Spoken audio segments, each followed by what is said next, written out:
Then Pilate took Jesus and had him scourged, and the soldiers wove a crown out of thorns, and placed it on his head, and clothed him in a purple cloak. And they came to him and said, "Hail, King of the Jews!" And they struck him repeatedly. Then he handed him over to them to be crucified.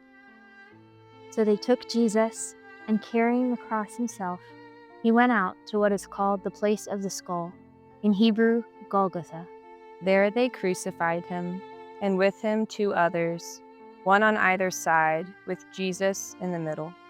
Pilate also had an inscription written and put on the cross.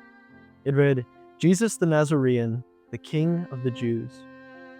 Now many of the Jews read this inscription because the place where Jesus was crucified was near the city, and it was written in Hebrew, Latin, and Greek. So the chief priests of the Jews said to Pilate, "Do not write the King of the Jews, but that he said, 'I am the King of the Jews.'" Pilate answered, "What I have written, I have written." When the soldiers had crucified Jesus, they took his clothes and divided them into 4 shares, a share for each soldier. They also took his tunic, but the tunic was seamless, woven in one piece from the top down.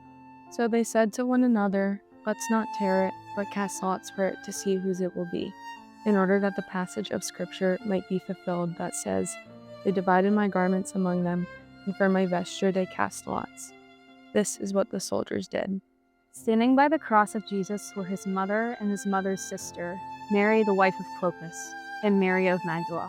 When Jesus saw his mother and the disciple there whom he loved, he said to his mother, "Woman, behold your son." Then he said to the disciple, "Behold your mother." And from that hour the disciple took her into his home.